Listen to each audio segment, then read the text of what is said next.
जन्म के समय जब आकाश में बौछारों की गूंज और धरती पर आवाजें थीं, रावण ने इस धरती पर कदम रखा। ऋषि विश्रवा और राक्षसी कैकेसी के पुत्र के रूप में उसका असली नाम दशग्रीव या दशानन था, जो उसके 10 सिरों की अनोखी पहचान दर्शाता था। उसकी आंखों में एक अद्वितीय चमक थी, जिससे यह स्पष्ट था कि उसने महाबलशाली और विद्वान होने की क्षमता थी। रावण ने अपने पिता से वेद शास्त्रों का ज्ञान प्राप्त किया और उसके मन में ज्ञान की प्यास एक ज्वाला की तरह जल रही थी। उसने कठोर तपस्या की, जो उसे भगवान शिव के सामने ले गई।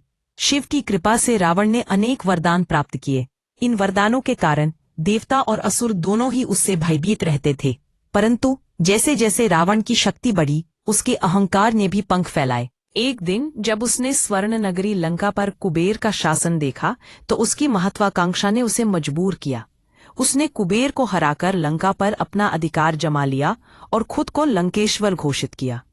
लंका की सोने की महलों में रावण की शक्ति और उसकी विद्या का एक अलग ही प्रतिबिंब था, लेकिन उसके दिल में एक गहरी छाया थी, जो उसके गुणों का उलट पुलट कर रही थी। रावण, जो एक महान पंडित और शिव भक्त था, उसके भीतर एक भयंकर क्रूरता भी पल रही थी। वह अहंकार में डूबा हुआ था और इसी कारण उसने देवताओं और ऋषियों पर अत्याचार करना शुरू कर दिया। उसकी क्रूरता एक अभिशाप बन गई, जिसने उसके जीवन को अंधकार में ढकेल दिया। जब उसकी बहन शूर्पणखा का लक्ष्मण ने अपमान किया, तो रावण का दिल प्रतिशोध की आग से जल उठा। उसने सीता का हरण करने का निर्णय लिया, जो उसकी सबसे बड़ी गलती साबित हुई। इस एक निर्णय ने उसे श्रीराम के साथ युद्ध में खड़ा कर दिया, जो उसके लिए विनाश का कारण बना। लंका में रावण और श्रीराम के बीच एक भीषण युद्ध हुआ। राम के बाणों से रावण के एक एक सिर गिरते गए, लेकिन उसके वरदान के कारण वह फिर से जीवित होता रहा।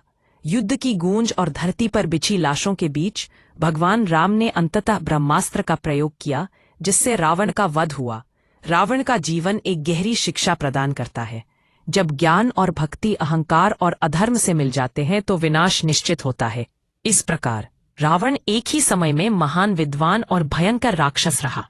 उसकी कहानी हमें यह सिखाती है कि शक्ति और विद्या का सही प्रयोग हमेशा आवश्यक होता है।